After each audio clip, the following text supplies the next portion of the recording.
धीरे धीरे कई वीआईपी चले गए उठ के। अब जो बचे हैं उन्हीं को मैं वीआईपी मान ले रहा हूँ,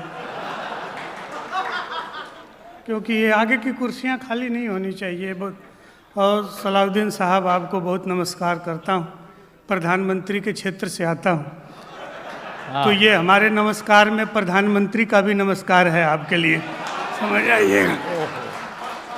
हाँ, बढ़िया, बहुत बढ़िया। आप सुन रहे हैं, हम शुरू हो जा रहे हैं। हम आपको बहुत बढ़िया सुनाएंगे, हमारे चेहरे की तरफ मत जाइएगा। मुंह हमारा ऐसा है, लेकिन हम जब पैदा हुए थे तो बहुत खूबसूरत थे, बाद में सरकार ने आधार कार्ड बना दिया। वाह वाह वाह वाह वाह। अब उस आधार कार्ड के हिसाब से हमको अपना मुंह रखना पड़ता है, कहीं सफेद कहीं काला कहीं ऐसे करके। क्या कहने आप साहब 2-3 मिनट हमको दीजिए। क्या कहने पंडित जी? आपको कोई शिकायत नहीं होगी। मैं बहुत बढ़िया कवि हूँ, हाँ, बहुत बड़ा कवि हूँ। बड़े ये लोग भी हैं, लेकिन हम भी बहुत बड़े कवि। हमारा देश भारत है और हमारे देश में दीवारों पे लिख के बताया जाता है, दीवारों पे लिखना मना है।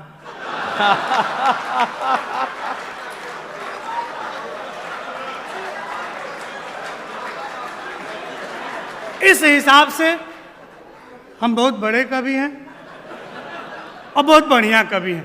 हम आपको सुनाते हैं, थोड़ी देर आपको हंसाते हैं और थोड़ा सा हंस लीजिएगा।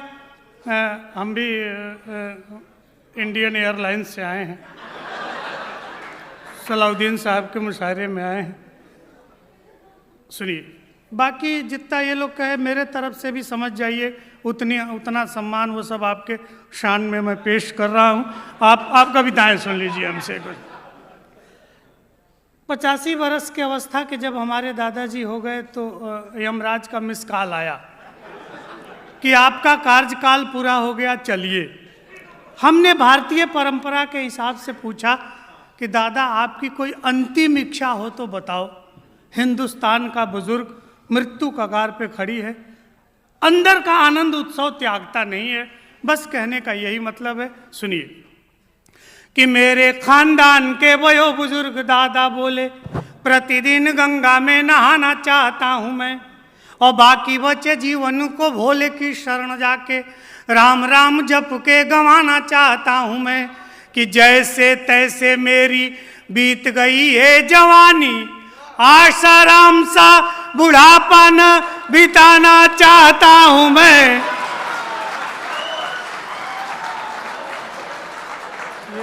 ये आप पहले ताली बजाते रहे। जन्म हमारा बिहार में हुआ है, हम बिहारी हैं लेकिन बेवकूफ़ नहीं हैं। तो आप पहले पूरी पंक्तियाँ सुन लीजिए और जब खूब आनंद आए तब ताली बजाइए। हिंद मृत्यु के कगार पे हैं आप साहब, सुनिए, आपको लगेगा कि वास्तव में एक आदमी अच्छा आया है। हाँ, तो सुन लीजिए कि मेरे खानदान के वयो बुजुर्ग दादा बोले, प्रतिदिन गंगा में नहाना चाहता हूँ मैं, और बाकी बचे जीवन को भोले की शरण जाके राम राम जप के गंवाना चाहता हूँ मैं। कि जैसे तैसे मेरी बीत गई है जवानी, आसाराम सा बुढ़ापा न बिताना चाहता हूँ मैं। और मेरी अंतिम इच्छा है बस एक बार राधे माँ को गोद में उठाना चाहता।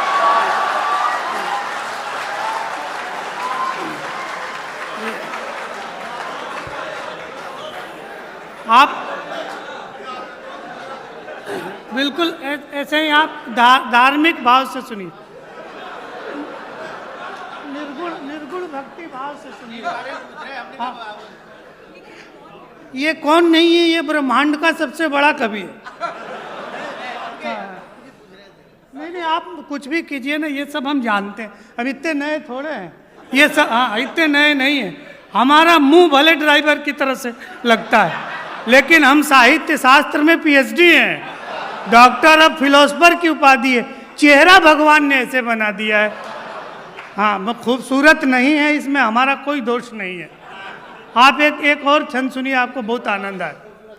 हाँ, अब उस समय थे, अब नहीं हैं। आप पड़ोस में रहते थे क्या हमारे?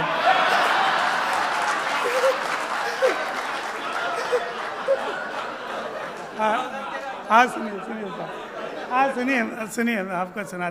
देखिए, हमको सगी पत्नी से सगा पुत्र प्राप्त है। हमारे खानदान में कोई बेवकूफ़ पैदा नहीं हुआ, किसी ने नौकरी नहीं की और कोई भूखों नहीं मरा। जितने मरे सब खा खा के मरे। हाँ, एकदम नैष्ठिक पंडित आदमी। इधर हमारे वो 3-4 लोग बैठे हैं, आप जानते हैं, आप खाइएगा नहीं, हमारे मुंह में पानी आ जाएगा। बस अब खाइए मत, सुनिए सुनिए, हम आपको बहुत बढ़िया सुनाते हैं। देखिए, हाँ वो एकदम बहुत बढ़िया सुनाते हैं, आप सुनिएगा। 1985 के बाद हमारे गांव में बिजली आई और टेलीविज़न खरीदा गया। बाबूजी टीवी देखने बैठ गए। एक प्रयोग देखिएगा और आनंद लीजिएगा। मृत्यु से हास्य कैसे आता है। जैसे हमारे निजामत कर संचालक साहब गायब हैं। ये हमारी कुंडली का दोष है। जब भी मैं माइक पे खड़ा होता हूँ, कभी संचालक चला जाता है, कभी इधर लोग चले जाते, कभी ये हमारा दोष है, हमारे भाग्य दोष में। हाँ, ये हमारी हमेशा यही है। जैसे सर, टिकट आपको सबने भेजे थे, आपने सबको एक ही तरह के टिकट भेजे थे। हमारा सामान सबसे बाद में आया, सबसे बाद में। हालांकि हम बनारस से बैठे थे, हमारा पहले आना चाहिए, हमारा सब। तो ये हमारे भाग्य का दोष है, इसमें आप कुछ नहीं कर सकते, हम भी कुछ नहीं कर सकते। जाएं, कोई बात नहीं। आप आनंद लीजिए। आप इतना बढ़िया सुन रहे हैं कि हमारा मन कर गया। आप एक क्षण सुनिए। मृत्यु से हास्य कैसे आता है। टेलीविज़न खरीदा गया और बाबूजी टीवी देखने बैठ गए। जिस चीज़ को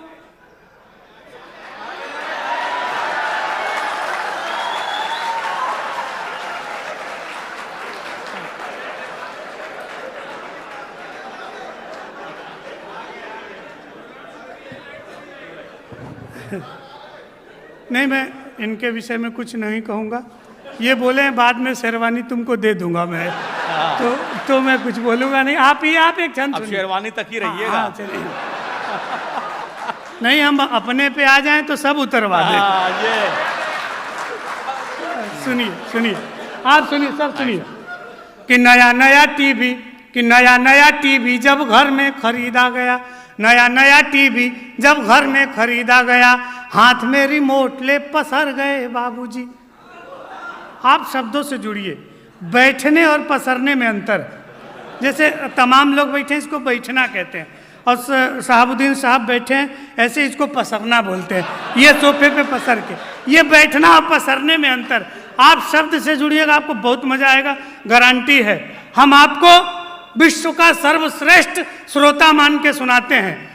आप मुझे ब्रह्मांड का सबसे महान कवि मान के सुनिए। हाँ, थोड़ा सा उत्साहित होकर सुनिएगा। कि नया टीवी जब घर में खरीदा गया, हाथ में रिमोट ले पसर गए बाबूजी। और 4 बजे भोर से ही धर्म की बात सुन, आस्था की नदी में उतर गए बाबूजी। कि वसन विहीन तन तरुणी को देख देख केश रंगवा कर संवर गए बाबूजी। ईटीवी VTV देखने की चक्कर में ब्लड प्रेशर बढ़ा तो गुजर गए बाबूजी। वाह वाह वाह वाह वाह वाह वाह।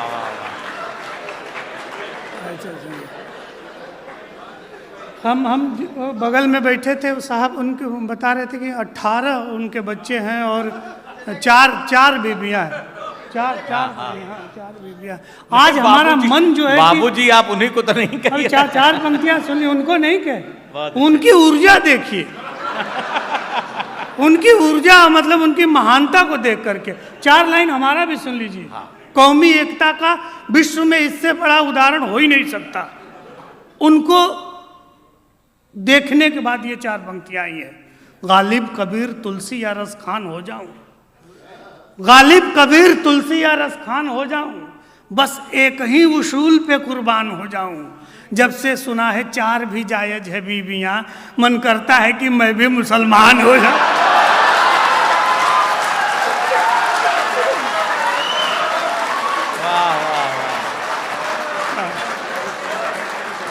ये कभी एक था। एक छंद और सुनाता हूँ, एक छंद और सुनाता हूँ। जैसा आज हाँ। अरे एक ही मुकर्रर का बहुत और सुनिए, मुकर्रर नहीं दोबारा सुन लीजिए आप। एक बहुत बढ़िया छंद आपको सुनाता हूँ, एक बहुत बढ़िया छंद सुन लीजिए। इधर जो नौजवान दोस्त बैठे हैं, इधर भी कुछ लोग हैं, आगे के लोग को छोड़ के पीछे, ये अति उत्साह में श्रृंगार रस सुन रहे हैं। जब कोई इश्क मोहब्बत की बात हो रही है तो ध्यान नहीं लगा रहे हैं और बहुत उत्साह में सुन रहे हैं। लेकिन हकीकत क्या है, यथार्थ क्या है? हमारे उत्तर प्रदेश में प्रतिबंधित है, आप सगी पत्नी को भी पार्क में लेके नहीं बैठ सकते। कब एंटी रोमियो वाला आके कूटने लगे आपको, आप सिद्ध करते रह जाएंगे कि ये हमारी पत्नी है या क्या, आप बता नहीं सकते। वो कब पीटने लगे। हमने ऐसा साधु बाबा से पूछा कि ऐसा क्यों है, राम की धरती, कृष्ण की धरती, यहाँ इश्क प्रतिबंधित क्यों है? कहे बेटा, जिस सुविधा का लाभ हम खुद नहीं ले पाए वो दूसरे के लिए क्यों छोड़ा जाए? इश्क है नहीं, प्रतिबंधित है। हम आपको एक इश्क सुनाते हैं, एक इश्क से हास्य सुनिए कि श्रृंगार से कैसे हास्य आता है। नौजवान दोस्तों को समर्पित है कि ताल मदिरा के हैं, कि ताल मदिरा के हैं ये मादक नयन दोनों, कि ताल मदिरा के हैं ये मादक नयन दोनों, मदहोश करके डुबा के मार डालेंगी। कि ताल मदिरा के हैं, आप भी बा कीजिएगा इस पे, कि ताल मदिरा के हैं ये मादक नयन दोनों, मदहोश करके डुबा के मार डालेंगी। और अधर सुघर रूप राशि में जो उलझे तो सारी जिंदगानी उलझा के मार डालेंगी। कि अधर सुघर रूप राशि में जो उलझे तो सारी जिंदगानी उलझा के मार डालेंगी। कि डिजिटल युग की ये प्रेमिकाएं हैं जो बस हाय मेरी जानू बतला के मार डालेंगी। कि डिजिटल युग की ये प्रेमिकाएं हैं जो बस हाय मेरी जानू बतला के मार डालेंगी। और 8-10 लोगों से तो चैटिंग करेंगी और सारी रात तुमको जगा के मार डालेंगी। सारी रात तुमको जगा के मार डालेंगी, सारी रात तुमको जगा के मार डालेंगी। एक अपना निकल जाने के बाद आदमी चैटिंगे करता है, हाँ, दूसरे बार में तो सुनता ही रहता है। एक छंद और सुन लीजिए। हम यथार्थ के कवि हैं, जो देखते हैं वही लिखते हैं, बहुत ज्यादा कल्पना में नहीं विचरते। एक श्रृंगार का छंद सुन लीजिए। एक साहब ने कहा पंडित जी शराब पे सुनाइए। हमको लगा हम ही से क्यों कह रहे हैं शराब पे सुनाइए। हम कहें शराब में नशा है, तो कहे तुमको कैसे पता है। और न सुनाए तो पूरा काव्यत्व तो धर्म आड़े आ जाता है। हमने बीच का रास्ता अपनाया, आप सुनिएगा। सौंदर्य बोध नाले में भी है, बस दृष्टि सुअर की चाहिए।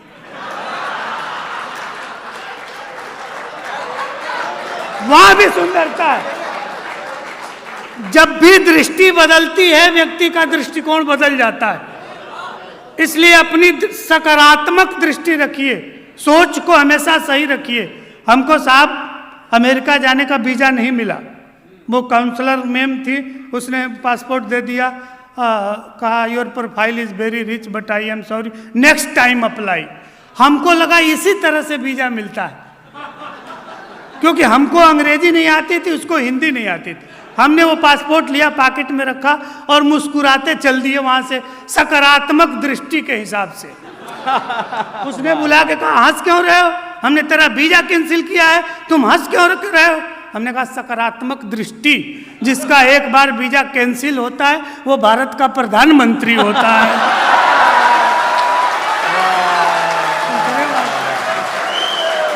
इस दृष्टि के साथ अब आपको एक छंद सुनाते हैं, सुन लीजिए। तो हमेशा सोच जो है सकारात्मक रखिए, परिस्थितियां चाहे कितना हो विषम हो, जीवन में आनंद ही आनंद है। एक क्षण सुन लीजिए। एक सुंदर सी नायिका गांव में खेतों से गुजरती है और गांव का सौंदर्य बोध जग जाता है। प्रकृत नायिका का अनुगामी कि गोरी गोरी गोरी, कि गोरी गोरी गोरी पगडंडी से जो गुजरी तो हरा भरा खेत खड़ा ख्वाब देखने लगा। प्रकृति का मानवीकरण कि गोरी गोरी गोरी, कि गोरी गोरी गोरी पगडंडी से जो गुजरी तो हरा भरा खेत खड़ा ख्वाब देखने लगा। और रूप देख धूप को भी आ गया पसीना, बूढ़ा बरगद आंखें बेहिसाब सेकने लगा।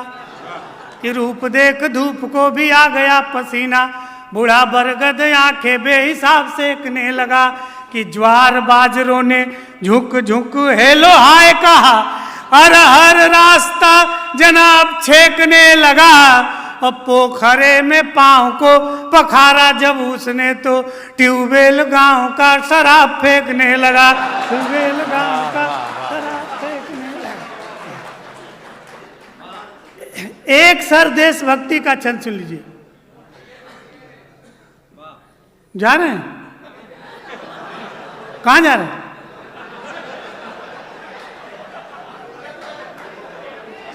ट्यूबवेल याद आ गया क्या?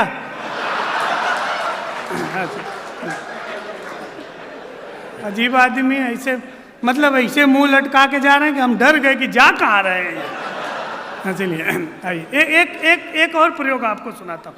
एक आप इतने अच्छे लोग हैं कि हम हालांकि बात में नहीं करता, लेकिन हमारी सांस फूल जाती है, इसलिए हम बीच में बात करते हैं, मजबूरी है, एकदम मजबूरी। तो वो मैं सांस लेने के लिए ऐसा कह रहा हूँ।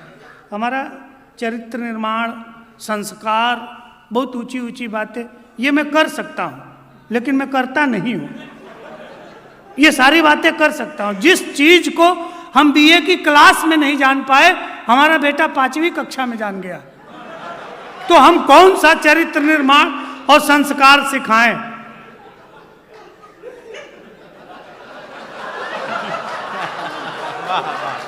आप साहब परसों भी हंस लीजिए, उससे कोई दिक्कत नहीं, लेकिन इतना ब्रेक लेके मत हंसा कीजिए। इतने सुंदर आदमी है आप दक्षिण भारत में होते तो फिल्मों में होते, इतने खूबसूरत आदमी। धीरे धीरे करके आते। एक सुनिए, एक क्षण सुनिए, बहुत बहुत आभार आपको साहब। सुनिए, मैं क्या कह रहा था। 5वीं कक्षा में पढ़ता है।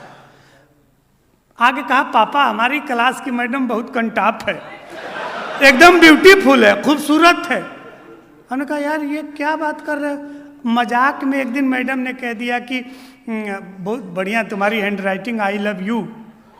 अब उसका अनुवाद अंग्रेजी को हिंदी में कर लिया फिल्मों के हिसाब से। आगे कहा, पापा हमारी मैडम बहुत कंटाप है, एकदम ब्यूटीफुल है, खूबसूरत है। हमने कहा चुप, संस्कार सीखो, अध्यापिकाएं मां समान होती हैं। कहा आप चुप रहिए, हमेशा अपने जुगाड़ में रहते हैं।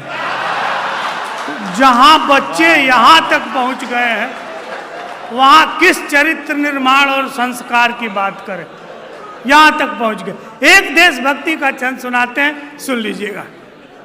हमारी देशभक्ति साहब ये है कि जो ज्यादा तंग करता हो उसकी अंतरराष्ट्रीय बेइज्जती कर दीजिए, देशभक्ति सिद्ध हो जाती है। रिपब्लिक डे के अवसर पर एक देशभक्ति सुनिए आप।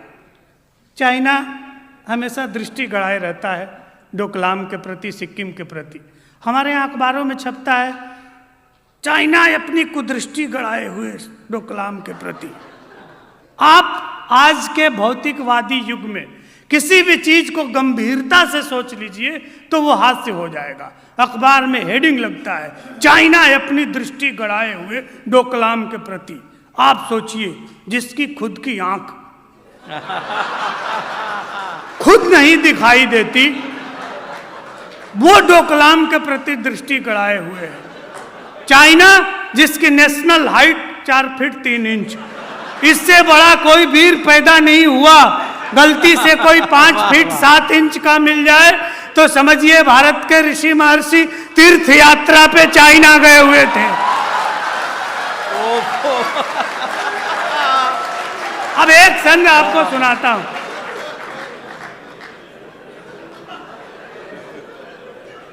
थो, थोड़ी सी तालियां पीछे के लोग बजा दीजिए, पीछे के एकदम ऐसे बैठ गए। हाँ तो इतना कहना। एक प्रयोग देखिए, हिंदी शब्दकोश में इन शब्दों का कोई अर्थ नहीं है, निरर्थक शब्दों से सार्थक प्रयोग। जिस शब्द का कोई मतलब नहीं होता है उससे कैसे हास्य आता है। साहित्य में इसको गूढ़भूत व्यंग्य कहते हैं, जिसका मतलब 2-3 दिन बाद समझ में आता है, उसको गूढ़भूत व्यंग्य कहा जाता है। ये सुन लीजिए कि बटन सी आंख बीच चाइनीज नाक तेरी, कि बटन सी आंख बीच चाइनीज नाक तेरी, धाक में सुराख कर देंगे लाल माओ के। और एक बात जीन पिंग ठीक से समझ लेना, कोट में गुलाब नहीं दाढ़ी वाले ताऊ के। कि ड्रैगन के परदादा कालिया के फन पर कत्थक किए थे लघु भ्राता बलदाऊ के। तो कान खोल सुन लेना, बाप ही लगेंगे हम इजिंग पिजिंग क्लिंग चिंग चांग चाऊ के। इजिंग पिजिंग। वाह वाह।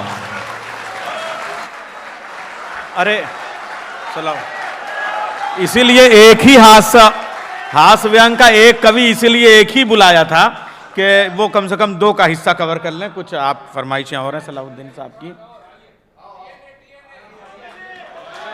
बहुत फरमाइशें हैं।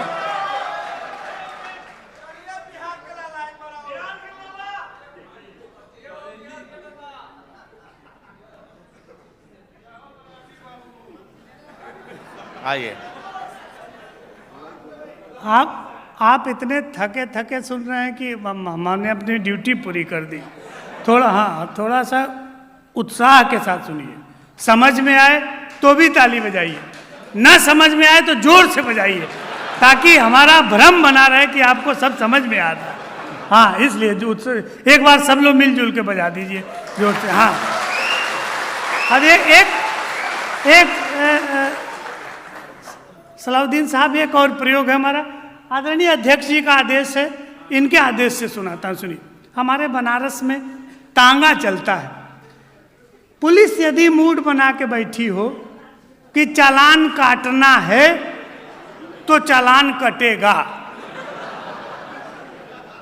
चाहे आप कितना हो सन्नद्ध हो करके गाड़ी चला रहे हो, वो कटेगा ही।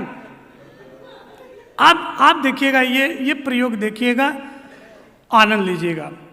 यातायात सप्ताह का आयोजन था, उधर से तांगे वाला आ रहा था, इधर से यातायात पुलिस ने उसका चालान काट दिया। अब तांगे पर यातायात का कोई नियम लागू ही नहीं होता।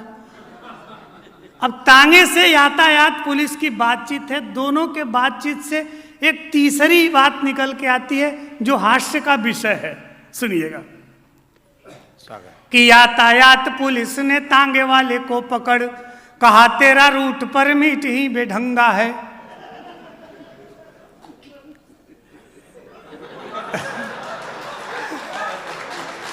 आप अकेले इतना बढ़िया हंस रहे हैं कि अकेले आप हंस रहे हैं। बहुत बहुत बहुत बहुत प्रणाम। पंडित जी, उन पे हाल तारी हो रहा है। कुछ कह रहे हैं आप? हाँ, कुछ अनुवाद करूं? असल में आप ही के तरह से हमारे गुरुजी थे, उनको भी कुछ सुनाई नहीं देता था। वो भी प्रोफेसर थे, उन्हीं के अंदर हमने पीएचडी की थी, तो ये जितना ये सब था उन्हीं से हमने सीखा था। तो मैं जब आपका मुंह देख रहा हूँ तो उनकी याद आ रही है। बीएचयू में एक जगह संस्कृत में खाली है, आपके कोई लड़ाई नहीं होगी, आप ही होंगे। नहीं तो आपको बता दें सर, वो इस समय जीवित है नहीं, हमारे गुरुजी वो रहे नहीं, इसलिए हम आपको याद कर रहे हैं। अब आप ध्यान सुनिए। तो वो तांगे वाले से उसकी बातचीत है। यातायात पुलिस ने तांगे वाले को पकड़, कहा तेरा रूट परमिट ही बेढंगा है और कागज सही नहीं है, इंश्योरेंस भी नहीं है, डीएल कहीं नहीं है, तू बड़ा लफंगा है। कि मोटर की शर्तें लगाए नहीं तांगे पर, तांगे वाला बोला मेरा घोड़ा भला चंगा है। तो पुलिस ने कहा कि चालान काटना पड़ेगा, लेडीज सवारियां हैं, घोड़ा तेरा नंगा है। वाह वाह वाह वाह वाह। सारी गुंडई के मूल में अमेरिका फंसा हुआ है। तो एक हमने कहा जाए जिससे उलझ लो, भारत के तरफ तुम्हारी दृष्टि आती है तो तुम्हारी दवाई हमारे पास है। एक छंद अमेरिका से सुनिए, तुलनात्मक संस्कृति का विचारात्मक अध्ययन।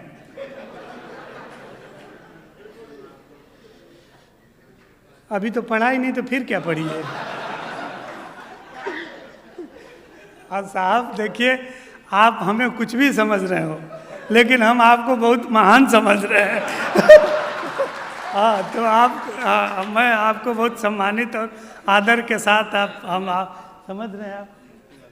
हाँ, आप एक छंद सुनिए कि बेटा अमरीका तुम हमसे उलझ कर जीत जाओगे ये तेरे मन का भरम है, और सैन्य शिविरों के लिए जितना बजट तेरा उतने के साधु यहाँ पी जाते चिलम है।